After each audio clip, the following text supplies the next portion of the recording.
Well, my handsome mancers and beautiful goals, in today's retail versus what they sell for now, we are doing some G1 Monster High dolls. So starting off with the scariest line, Miss Jennifer Long.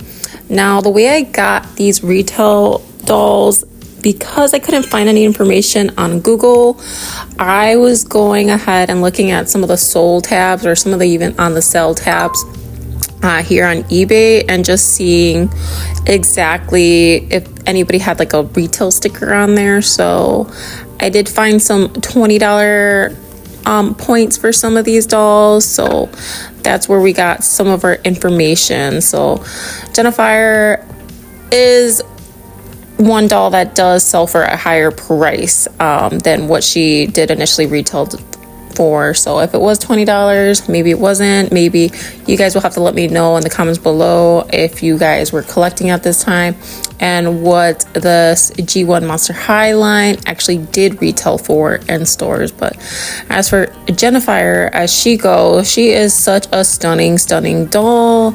I find her so pretty. She actually was on my Grail doll list. Now moving on to Miss Esquelita from Scaris. Now, we actually had the opportunity to purchase her for like $80. I want to say they had her. Usually I don't give away prices, but yeah, we didn't get her anyway. But they were selling her at a local shop and we decided against it just because, I don't know, as much as she is kind of growing on me, I don't know. I almost think I'd prefer getting her in a lot out of box just because I feel like then I could really see if I like Esquelita that much as opposed to buying the new unbox price of, you know, where she retails for like, what was it, $75.24 I want to say. So it's just more money than I'm willing to pay for a new unboxed doll. I know it's a few years old, but it's just not my jam. But in any case, so Jennifer is worth more than Esquelita, so I am doing like a little ranking here as we go forward. In case you are new to the channel, the way I get these averages, I grab 10 new inbox dolls, add them up, get the average that way, you know, divide by 10, that sort of thing. And I don't do bids, and I try to just go for USD pricing only. Yes, that's what I was gonna say. I was like, I know there was one more thing, but yes. Now moving on to Rochelle. I love Rochelle. She's actually one of my favorite Monster High dolls, which I know might be surprising to you because I don't own any Rochelles, but look at how much it goes for in one box.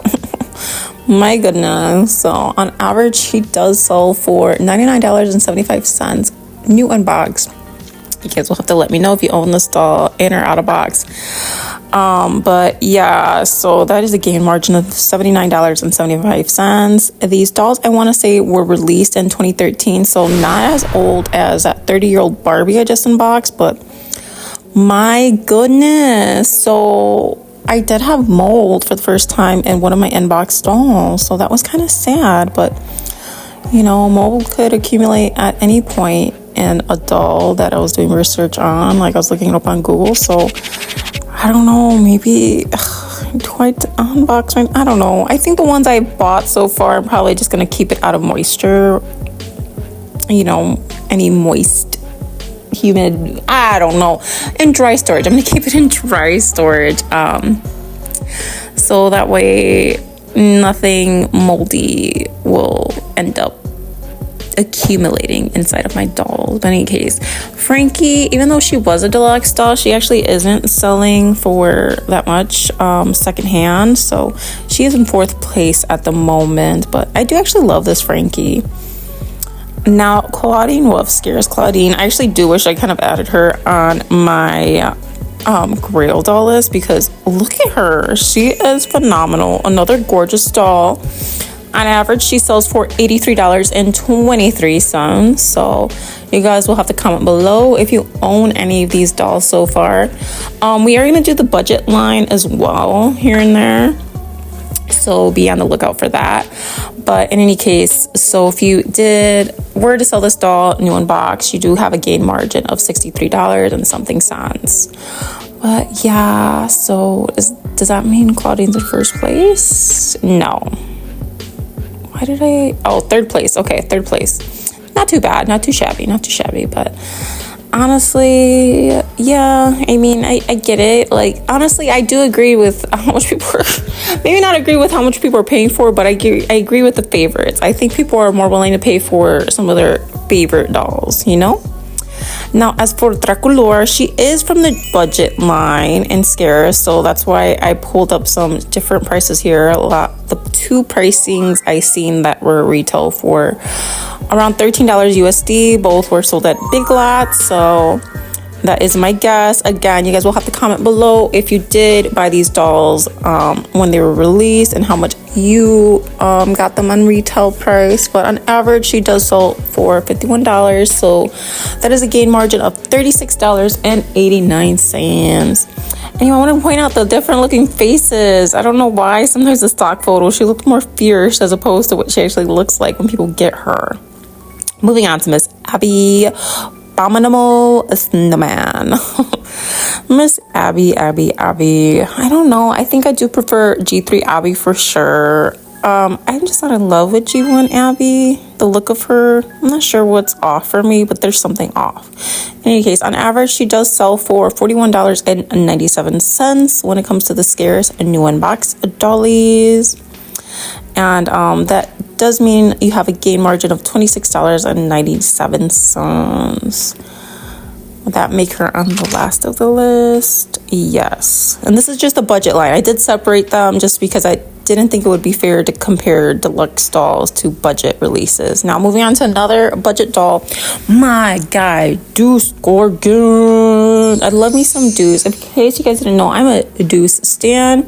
This is actually not one of my favorite Deuces. I don't like the shorts on him, but if I were to see him in a lot, I'd definitely snatch him up.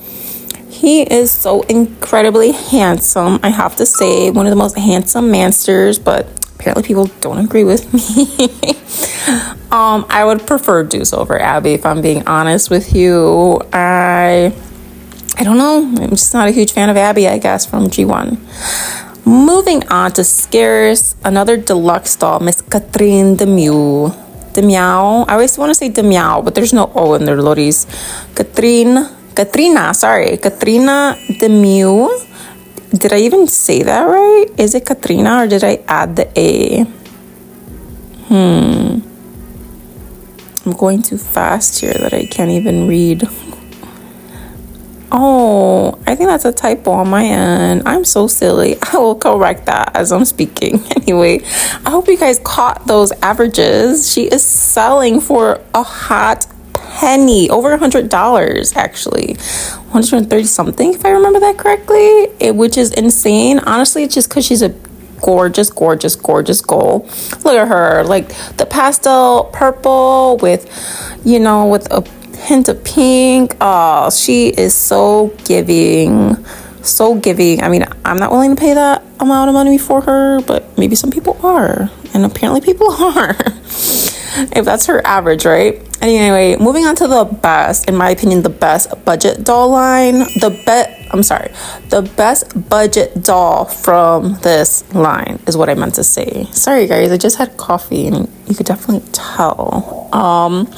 In any case, so yeah, on average, she's selling for $60-something, which means she has a gain margin of $50. So crazy. Yep. So number one right now is Gulia, winning the budget race. Last but certainly not least, we have the 2-pack of Laguna and Cleo. Now, guys, I do need your help for this one because I do not know the retail price. I could not find any listings that had the price of what these dolls initially retailed for, so you guys will have to let me know. But on average, they do sell for a new box $122.40, so at least I have that for you. I have no idea what she initially retailed for, so I can't give you guys a gain margin.